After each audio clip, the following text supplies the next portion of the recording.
मुझे मरने की इजाजत दी जाए। कैनरा बैंक के फ्रॉड मामले के मुलजिम नरेश गोयल की अदालत से दरख्वास्त। जेट एयरवेज के बानी नरेश गोयल, जिन पर कैनरा बैंक में 538 करोड़ रुपए के मुबैना फ्रॉड का इल्जाम है, उन्होंने हफ्ते को मुंबई की एक खुसूसी अदालत में हाथ जोड़कर कहा कि वो जिंदगी की उम्मीद खो चुके हैं। उनका कहना था कि उनके लिए इस सूरत हाल में जीने से बेहतर है कि वो जेल में ही मर जाए। अदालती रिकॉर्ड के मुताबिक 70 साल नरेश गोयल ने नम आंखों से कहा कि वो अपनी बीवी अनीता को बहुत याद करते हैं, जो कैंसर की आखिरी स्टेज में मुब्तला है। वाज़ेह रहे कि इन्फोर्समेंट डायरेक्टरेट ईडी ने नरेश गोयल को गुज़िश्ता साल 1 सितंबर को मुबैना बैंक फ्रॉड के सिलसिले में गिरफ्तार किया था। वो उस वक्त मुंबई के आर्थर रोड जेल में अदालती हिरासत में है। उन्होंने खुसूसी जज MG देश पांडे के सामने अपनी जमानत की दरख्वास्त दायर की थी। उन्हें हफ्ते को अदालत में पेश किया गया और कार्रवाई के दौरान जाती समाअत की दरख्वास्त दी। जज ने ये बात मान ली। अदालत की डायरी के मुताबिक गोयल ने हाथ जोड़कर और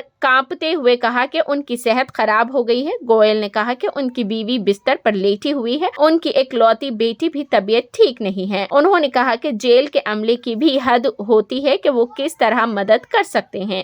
जज ने कहा कि मैंने उनकी बात गौर से सुनी और जब वो अपने ख्यालात पेश कर रहे थे तो उनका बगौर मुशाहिदा किया। मैंने देखा कि उनका जिस्म कांप रहा था। उन्हें खड़े होने के लिए सहारे की जरूरत है। गोयल ने अपनी सेहत की हालत, बीवी की बीमारी, जे हॉस्पिटल जाने से मुतालिक मुख्तलिफ मसाइल वगैरह के बारे में तफसील से बताया। जज ने कहा कि मैंने उनकी हर बात पर गौर किया है। मैंने मुलजिम को यकीन दिलाया कि उन्हें बेसहारा नहीं छोड़ा जाएगा और उनकी ज़हनी और जिस्मानी सेहत का हर मुमकिन ख्याल रखा जाएगा और इलाज की सहूलत फराहम की जाएगी।